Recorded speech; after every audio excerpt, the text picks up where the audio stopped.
Welcome back to She Asked, Tools for Practical Hope. I'm your host, Anna McBride, and I am so excited you're here. My really good friend Rima Shah is here today with us, and we're going to be talking about Ayurveda and the fall.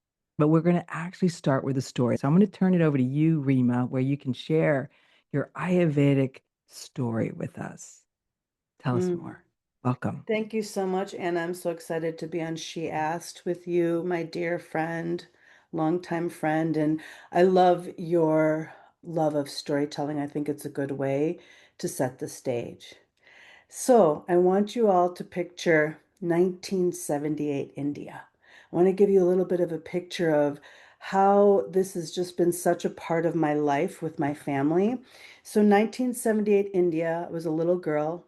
All my family lives in India.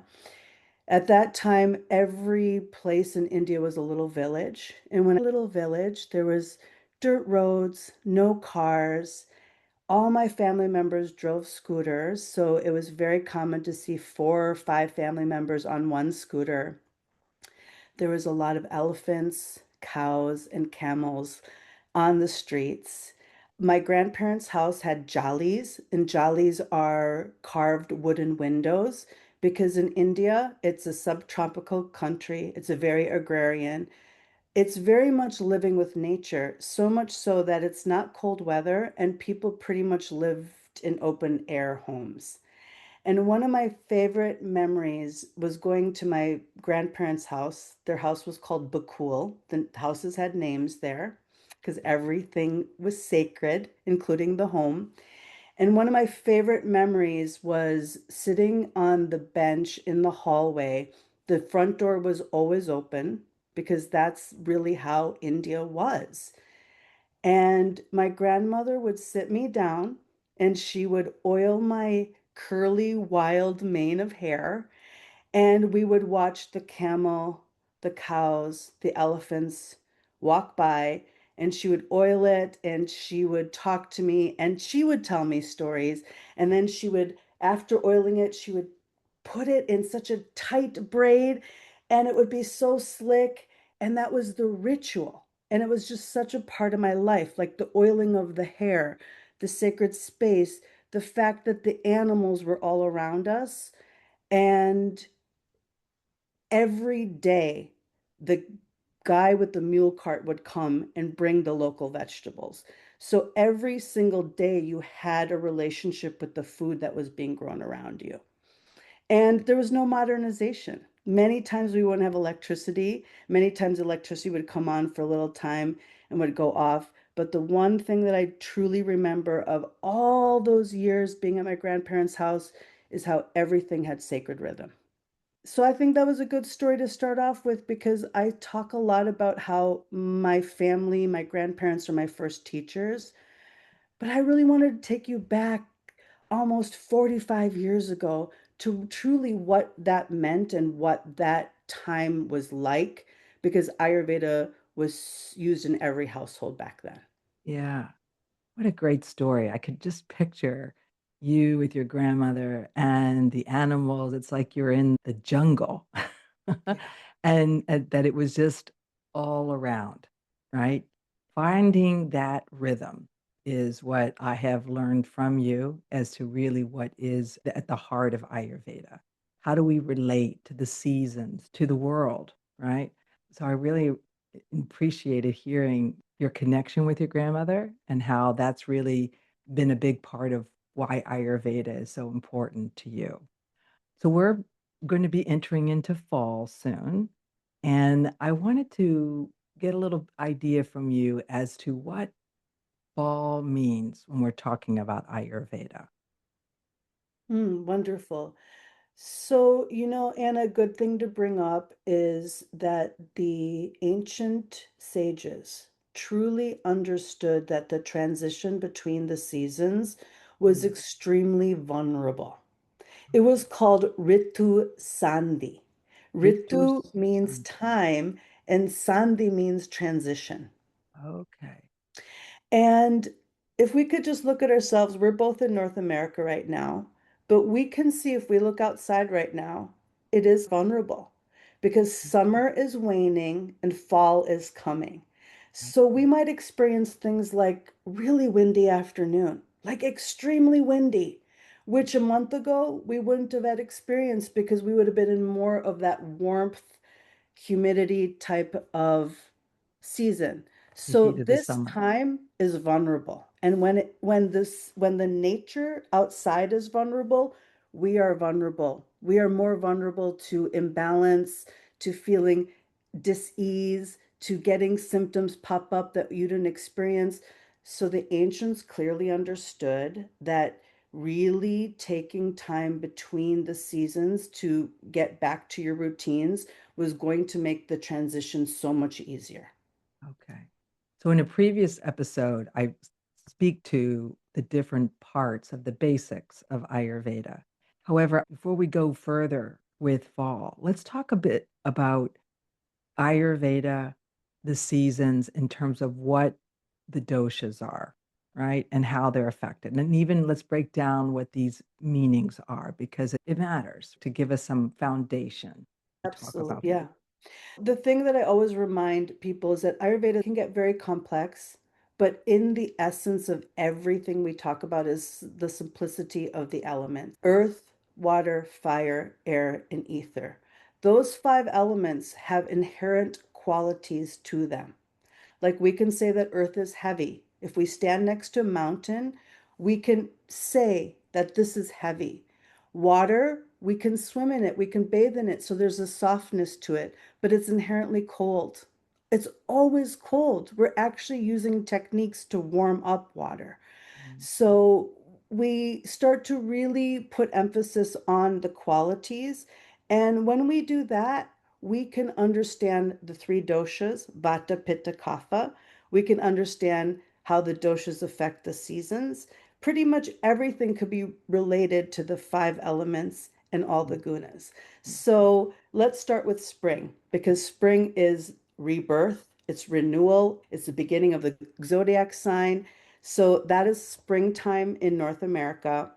And springtime is Kapha season because Kapha people have a lot of earth and water energy to them. And the qualities of earth and water are heavy, dense, gross, like we say, gross anatomy. It's in front of you, it's tangible. We say that they're soft, they're grounded, they're stable. So this is kapha energy. And I also like to call it the mud season because it tends to be cold and damp still in many parts of North America. And we have to be really mindful to eat and live accordingly. And then pitta season is summertime in North America, and that is ruled by fire. And so for all of us, because we've just finishing summer, we know that we've just experienced a period of a lot of warmth, a lot of mobility, a lot of energy. There's also sharpness. The quality of sharp is very unique to fire. In fact, that's like the only element that uses the word sharp. And that's why pitta people can have a sharp tongue, but they also have a sharp mind. But there is like this element of sharpness even in the season that we look at. It's a very flourishing and blooming season. So there's a lot of flourishing of the seeds that were planted so long ago. And then it takes us to fall season, which is what we're talking about now. And fall is dominated by qualities of cold, rough, hard, dry, light, and mobile, because the qualities of Vata season are predominantly air and ether. Air is inherently cold, ether is inherently cold. So the one thing that really marks Vata season, no matter where you live, even if you're in California and you experience mild winters, there is the element of the most cold of that area coming in. And Mm. that's the one big thing that we need to be mindful of so we can help balance that. Okay. So we'll address a little bit of that, but why don't you finish it out with winter? Yes, so Vata season being air and ether, it's actually fall and winter. It's a big time. So for us people in North America, we're talking about September to late February. Mm, That's Vata season. And then late February to May is Kapha season in North America. And then May to September is Pitta season. okay. We are a four season country, but we can pair fall and winter together for Vata. This blueprint can actually work anywhere in the world because India actually has six seasons. Africa has four seasons, but their seasons are very different from us. They have long rains, short rains, summer, and spring. So we can use this template no matter what climate, what geography, what microclimate you are in. When you're in a cold, damp part of that time, that is very kapha time. When you're in the hottest, warmest part of wherever you are, that's pitta time. And when you're feeling the coldest, the windiest, and the driest, that's vata time. Okay. That gives us a good general understanding. And I have a question for you. During this time of year, at least on the calendar, we're seeing things like eclipses and certain full moons that are occurring and I'm wondering in what way does that affect the Vata season? Does it emphasize it or make it less? What's your understanding of that? So much change happens in vata season, including in the astrology. There's Mm, change, there's constant change, and it can be overwhelming. Let's talk about these eclipses. The full moon started a lunar eclipse. 2 weeks from now, there was going to be a solar eclipse. Eclipses are very powerful in Vedic astrology, so powerful that they actually say to you to not actually go out during a solar eclipse because the energy is very strong. They actually tell you to meditate and to do your practices because that's how much we can get influenced by things happening in the sky. Another thing that I think is really cool because Vedic astrology along with Ayurveda and yoga and meditation. They're all sister sciences. mhm. And one thing that I think is cool is it's also called Pitru Paksha. And Pitru Paksha is a portal where your ancestors basically are very close to you. And in Vedic astrology and our Hindu culture, these 2 weeks we actually do a lot of ceremony for our ancestors Oh, to convene with them, to communicate with them, to please them. They mhm. want to see that we're living our dharma. Okay. So we do things to show our ancestors that we're listening, we're following your lineage. Right. Yeah, I And think that's interesting. In my culture, which is Spanish, we do that at the end of October, beginning of November, where we celebrate the ancestors that have passed before us. Because you're right, there is this connection. And I'm just curious as we're talking about these big changes and what Vata means.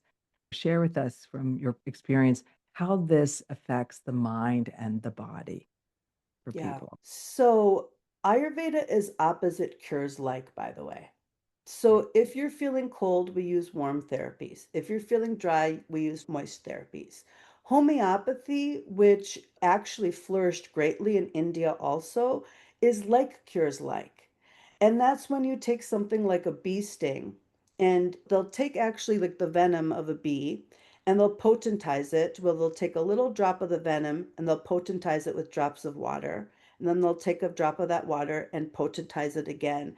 So by the end of that cycle, they'll have a homeopathic pellet, but it will have been potentized so many times that it actually just holds the vibration of the bee sting. But that remedy is given for people that have bee stings. So homeopathy is like cures like. That's a beautiful method on its own. But Ayurveda, really, we call it cosmic medicine, is opposite cures like. So we always want to come back to the gunas, the qualities of Vata season, and that is cold, rough, hard, dry, mobile energy. So the mind at this time starts to have consistent mobile thoughts. And when we have too many thoughts, we do have too much going on in our mind. Vata season, when we're balanced, you can be the most creative that you are possibly can be throughout the whole year because we have a lot of great juice flowing in our mind. But when we don't know how to balance it, it's very easy to go out of control. So some Mm. of the biggest mental challenges are anxiety, overwhelm, feeling overwhelmed. So when you're facing a stressful situation, instead of being able to dig your heels and rise to the challenge, you can feel overwhelmed and to the point that you're not sure where to start. Eventually, that can lead to insomnia, but also nervous Nelly, feeling nervous, feeling like your nervous system is more on edge, feeling worry. Anything that I say is cold emotions are very Vata tendency mental imbalances when we don't know how to balance. As well as focus, that Yes, when you get yes. overwhelmed, if that's a byproduct of that, as well as having many thoughts. And so, being a treatment of opposites to bring back balance, what are some things when people are imbalanced in this Vata season that you would recommend that they approach doing to help rebalance themselves? Yeah, Vatas love to say to people, I dance to the beat of my own drum.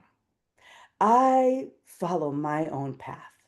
I don't like to be told what to do. I need to flit like the wind. And that is wonderful. But guess what? You're going to so much more be able to be your creative, carefree self when you do one of the most important things in Ayurveda, which is establish dinacharya. Dinacharya is your daily routine. It is what you Mm, do from the time you wake up to the time you go to bed. And if you ask Ayurvedic doctors what is one of three concepts that you think are really important, they will always say your dinacharya. Because at the end of the day, Ayurveda is ancient wisdom for practical everyday living. love that. So the biggest thing is routine because Vatas want to say, I don't like routine. It messes with my creativity. And the number one thing you need to do is to establish a good dinacharya, especially for Vata season. Yeah. I find being a pitta myself that I really love a routine. And I have had this a very structured morning ritual for years now, which I know is a bit of kapha in me as well. And so the way to balance it out, I find, is like not to be too held tight to something, to be open minded to new ways of doing it. However, following a routine is important during the season. Yes, very. And Ayurveda has a very established daily routine, and most of it occurs in the morning. Okay. So give me some examples of what are some morning routine things from an Ayurvedic perspective that you recommend for Yes, rebalance. I'll start from the moment you wake up. So the moment you wake up, and really, Anna, you tap into this so much, but a daily prayer affirmation before you even leave the bed.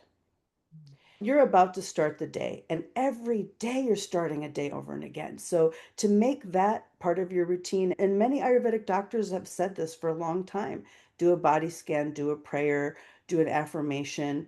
And we know because we've studied meditation so much that we also know that when you start your day with positive affirmations, you have a 50% chance of having a better day just by doing that. I think that you and I both have made meditation a first thing so that nothing gets in the way of that. Right. So, prayer, meditation, but then you go into your bathroom and there's quite a beautiful bathroom ritual. And in Ayurveda, we like to dry skin brush to get your lymphatic system going. And that only takes about 5 minutes. And then after that, a daily warm oil massage, which is called Abhyanga. That is Mhm. very key and very essential to daily routine. Then we also sometimes apply nasal oil. We do our regular cleansing, like brushing our teeth, but we add a tongue scraper. A tongue scraper is a beautiful way to get the coating, the toxic coating off your tongue so it doesn't get reabsorbed into your body. And then we get ready to prepare ourselves to have a really good breakfast. I would say that's key elements to the morning, and you could add so much more into that if you want to do yoga, if you want to do other things, if you want to do journaling. But I think some of the key is to realize that the way that we tap into our body through abhyanga, through dry skin brushing, and then with our mind through prayer and meditation, Hmm. that sets the day up in the most beautiful way. So It's what I like hear you stress saying can't is, touch you. yeah, what our teacher would tell us is what sets the trajectory for the day. But you have Yeah. to attend both to the mind and to the body, right? Yeah. And that morning ritual is a great way to kick that off. Now, does it differ at all in suggestion for fall versus other times of year as to what the morning ritual be? Yeah, warm is key. Keeping yourself warm. I cannot stress enough how I've met so many clients and students over the years, and they know how they feel. They come to me and they say that they feel cold, they feel dry, and they don't establish a routine to necessarily help that. And then I'll see them 3 or 4 months later, and it's really hit them Hmm. because now you're really been in the cold season. So the oil is extremely important in Vata season. In fact, the mantra that I say for Vata season is warm, moist, and oily. Keep yourself warm. Do it with a hot shower or a bath. Do it with a hot water bottle. Do it with your extra blankets. Make sure that your meditation room is warm. These kind of things you can say that you're going to do it, but if you don't feel warm, you're not going to show up every day. We definitely want to use more oils in our diet. We want to Hmm. have more soups. We want to get into teas and then oily. So I think Abhyanga for Vata season is really necessary, especially for Vata type people. You and me are both Pittas. And so Pittas and Kaphas, they might not oleate every day, but it's something that every dosha should do regularly during Vata season. Okay, so each dosha should have a similar morning ritual when it comes to how we take care of the body. Is that what I hear you saying during Vata season? Yeah, of course, each dosha is different. Vatas, because they're the most dry, the most prone to things like constipation, any kind of dry things like dry eyes, dry mouth, dry hair. For Vatas, you can pretty much guarantee that like a daily oil massage would be wonderful. Hmm. For Pittas, we have a sense of oiliness. I always use J Lo as a celebrity to say that she's very Pitta. J Mhm. Lo's got that glow because Pitta people have lustrous skin. We have fire, and that lends to oily skin. So a Mm. lot of times Pitta people naturally feel oily, but fire can eventually dry your tissues out too. So Pitta people might not feel the need to do oil massage every day, but 2 times a week, 3 times a week, every Sunday, they need it. And they'll figure out what works for them too. Once you get into these, it's like your body tells you, because sometimes you'll be like, I don't feel the need for oil today. And then Kapha people are actually very lubricated because they're made up of earth and water. The saying goes that a Kapha person who's 70 years old many times is mistaken for a 50-year-old because they have a thick head of lustrous hair still and they virtually have no wrinkles. So Kapha people are the ones that least need oil massage. And I'm picking Abhyanga as a focal point because I want to educate your audience on how we can do the same practice, but it will look different for all the doshas. Right. Kapha person might be fine to do it once every 3 weeks because they have such lubricated skin. But for Kapha people, one thing that they should consistently do is dry skin brushing because they have a tendency to get stagnant. Hmm. So I would say Vatas are going to need to have Abhyanga a lot. Kaphas are going to need to dry skin brush a lot. And Pittas, they're going to find that nice balance in the middle between both. Okay. So the Abhyanga, which is the massage, the personal massage done with the oil, is highly recommended. Now, what about foods, Yeah. the Food diet? is medicine. And if you really find a way to find a daily rhythm where you're feeling good about what you're eating 2 or 3 times a day, you're already going to be well ahead of the game for most people. Because I think what really stops people is their confusion around food. So, food is extremely important. And here's something that I want to bring back to the Vata season and Vatas in particular. It is so common for a Vata person to say, "Oh, I ate at 7 a.m. yesterday because I was hungry. But then the day before, I totally forgot to eat all day. And I think I ate at 9 p.m. at night." It's very common. We have our Agni means our digestive fire. Right. And in order for us to have good Agni, we have to make sure that we have proper meal times at the same times every day. So the first thing that I say to clients, especially Vatas, you must establish a food routine Mm, because when your body knows that Anna's going to eat at 8 o'clock, your body's already working at 7 a.m. to prepare you. And when mm, your body knows that Anna's always going to eat between 12 and 1, then your body's ready for that. But when your body is not sure when it's going to happen, that's going to be really hard. Vata season, we say we stick on more moist oily. I do think that what I've discovered working so many years in America is we have a very cold diet, especially for the morning time. People have cold yogurt, cold berries, cold smoothies. Maybe the only thing that they're having warm is maybe black coffee, cold cereal, cold milk. Like it's very cold.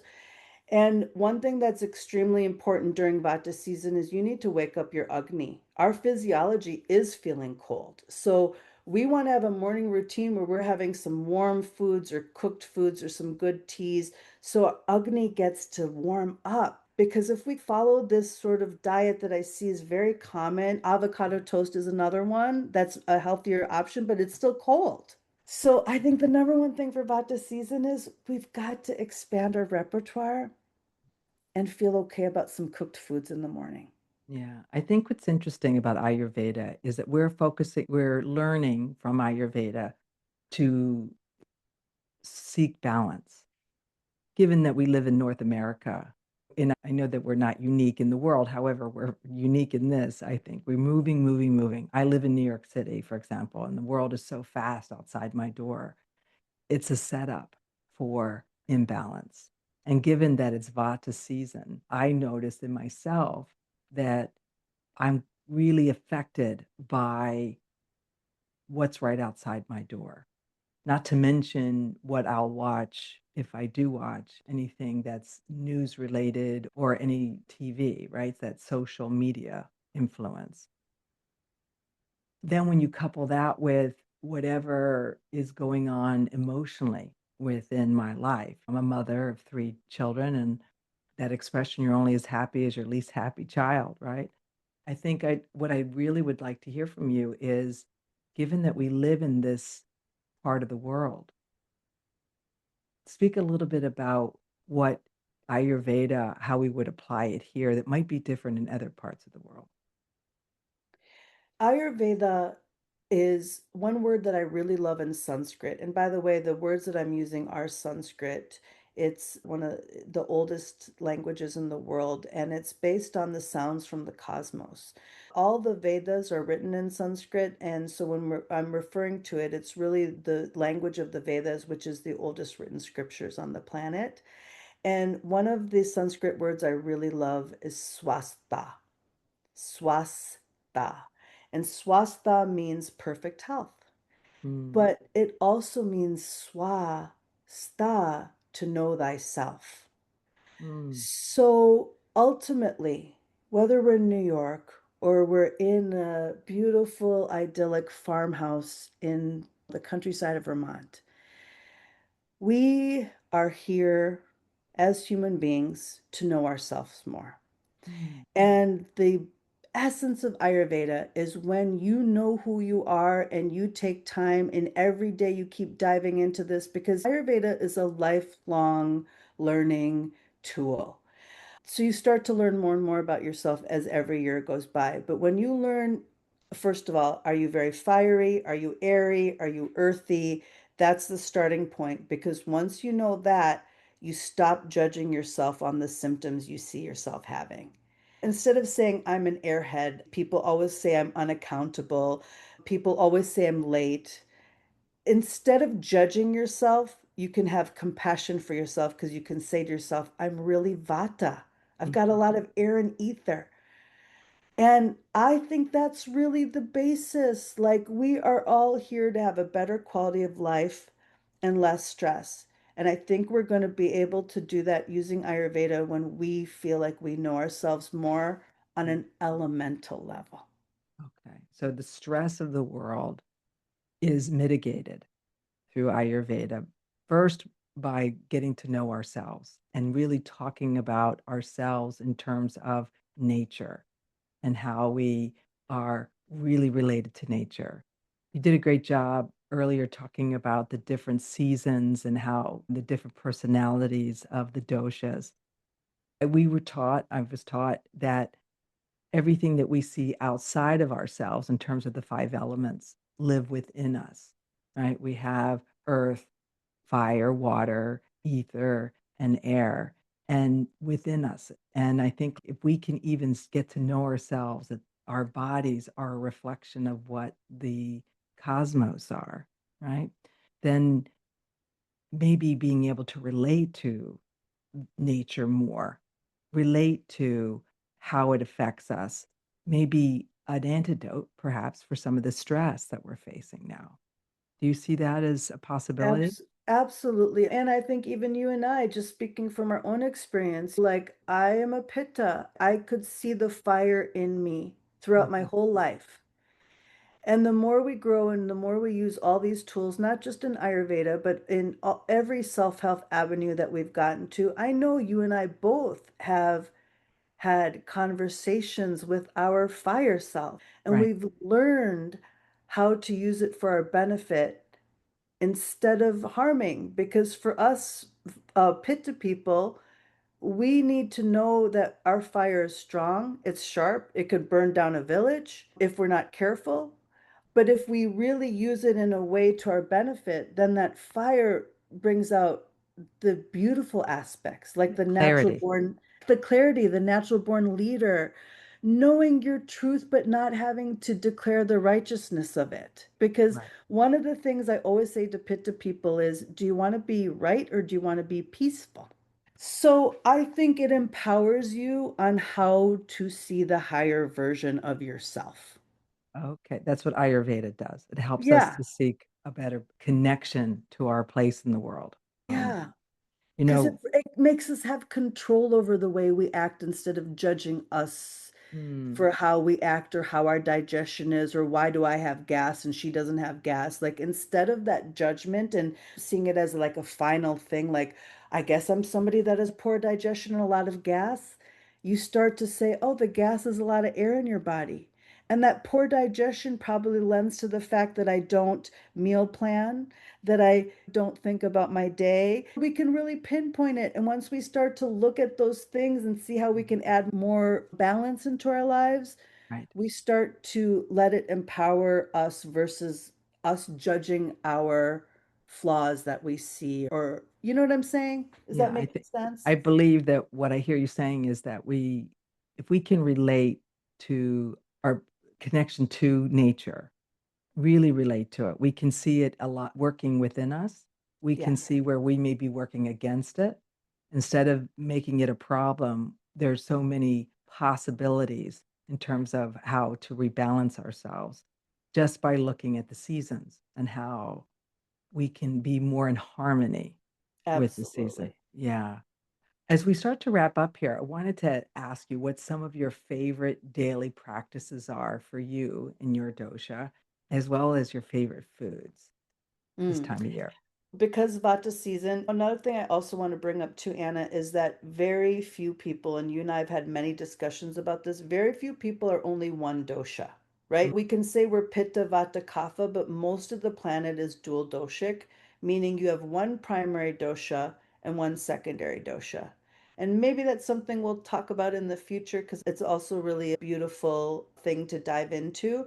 So, in saying that, many people, even if you don't relate to being predominantly Vata, many people have secondary Vata. And no matter if you're relating to being a Pitta or Kapha, we are in Vata season. So all of us need to remember that we are seasonal beings.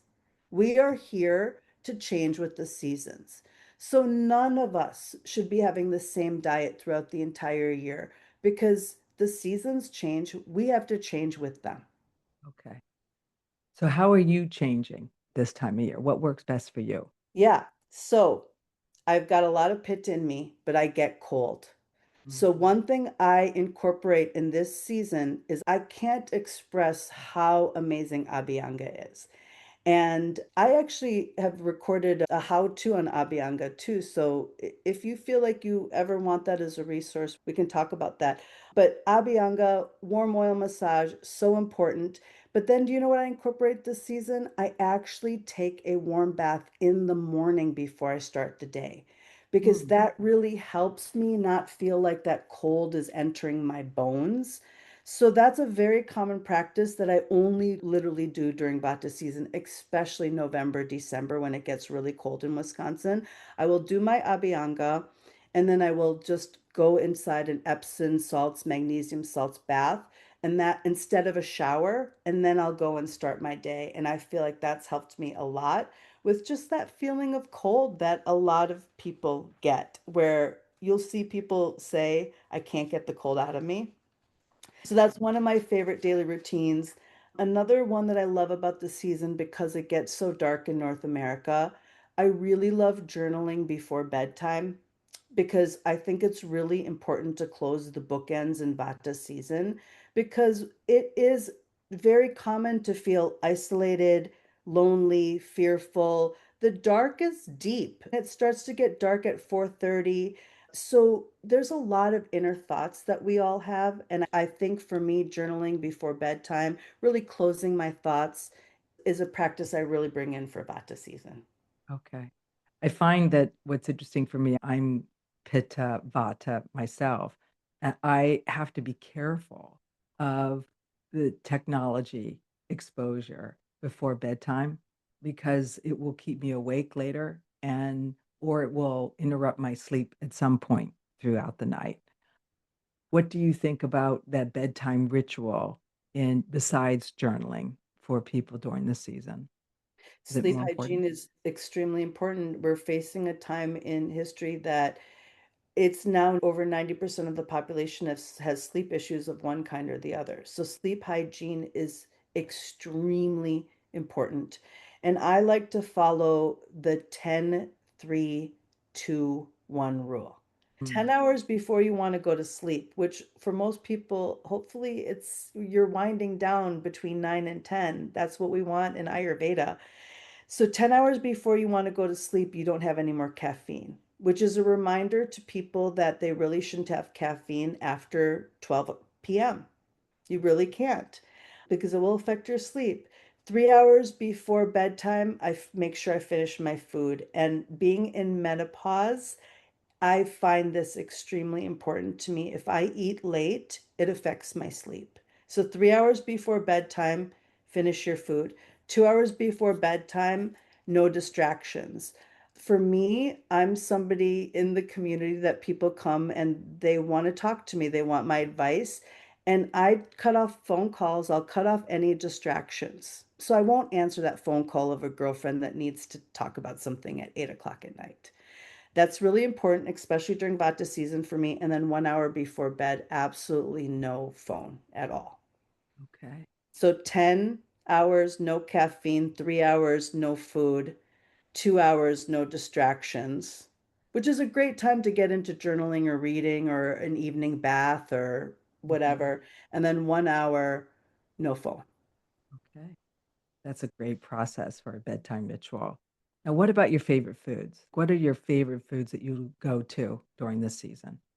Yeah, I love dal, which is basically Indian lentil soup. And yellow mung dal is so easily digestible because your digestion can be affected by the cold weather. So I love yellow mung dal with spiced with cumin seeds, mustard seeds, a little bit of a cinnamon stick, cloves, because those are nice warming spices. So I'll saute all of that in the ghee or the oil before I even put the dal in to be cooked. And then we're spicing it with turmeric and coriander and cumin and a little bit of chili. We want some chili to keep us warm. And that's just such a wonderful comfort food because lentils are so good in fiber, so good for your colon. And because they're heavy, they work through your body slower as you're digesting them. So you're really able to eke out all the nutrients from them, which is why they're such a powerhouse food in Ayurveda. So, absolutely, the good spiced toward mung dal is amazing. Wow. And then another thing that I just really love a lot is making stone ground rotis. They're like chapati, so they would be like tortillas. Okay. And we make it into a dough and we'll roll it out so thin, and then we will heat it over a dry skillet, and then we drizzle a lot of ghee on it, and then we'll eat it with vegetables. Okay. But that ghee drenched with the cooked vegetables, all that, when we eat it, we can feel so grounded. Right. Like the food makes us feel so grounded. Those Feeling are two hungry of right my now favorite. listening to you. I know, I know. So those are two of my favorites, Yeah, but I'm also a tea girl. I think this is a great time to get out all your teas. that sounds wonderful. The idea of just warming yourself up by bath, by tea, by dal, right? Moong Yeah. dal is one of my favorites. Coming back full circle to a story, my favorite story, which I know we both share a love for it, is the Bhagavad Gita. And it's talks in there a lot about Ayurveda practices that Krishna, who is one of the lead characters, was saying to Arjuna in terms of how to take care of yourself. And if I remember one part of the story that he goes to or speaks to is how it's important to take action, right? That's the pitta. It's important to do yoga, which is everything, and it's important to know yourself, right? And to be still, right? And I think like one of my favorite quotes from that story is center yourself in the present moment before you take action. And I even remember that when Arjuna didn't know himself, or didn't know what to do about his dilemma, Krishna said, "Of course you don't know what to do because you don't know who you are." And as we wrap up this conversation today, I think that one of the things I love about that story, and I want to hear your favorite in terms of Ayurveda, is that it just reminds us that we all come from nature. We all come from the cosmos. We're connected to everything and everyone. That's what Arjuna was struggling with. And when we understand the connection, we can understand that we are able to be rebalanced if we seek it. So tell me a bit about what your favorite Ayurveda moments are from that story. I just love the Bhagavad Gita is our Hindu's Bible. So I just love that you love it so much because it's a text that I've been loving ever since being a child. And that's the thing is that it's not very long, but you can spend a lifetime contemplating the Bhagavad Gita. And that's what Yeah. makes it so amazing. What I really get from you telling that story is that health is a byproduct of enlightenment. Yeah. Balance too, right? Yeah. And if we get to know ourselves, if we really lighten up, we can have a better connection with our mind, our body, our spirit, the world, nature. Yeah. Yeah. So I really want people to remember that this is not wasted work. I feel like the slow movement of ancient cultures is really necessary right now. I think we live in a time where we want to do good things, but we don't think we should give ourselves the time for it. This is slow medicine, getting to know who you are. Like you have to come into your ego so you can become Anna and I can become Rima. But then a lot of it is unlearning the things that are getting in our way to really growing. Yes. Yeah, there's so much to Ayurveda. that is beyond what people might think, because described it by in some circles anyway about being woo-woo. And yet, I think there's nothing more practical about a science that is one of the oldest sciences that's been around since the beginning of time. I appreciate your connection. I appreciate the time we got to spend in India together, and I appreciate this conversation. Thank you so much, Rima. Oh, absolutely. You're my roomie. Yes, you're mine too. Thank you for joining me and my dear friend Rima on She Asked Tools for Practical Hope. Until soon, be well.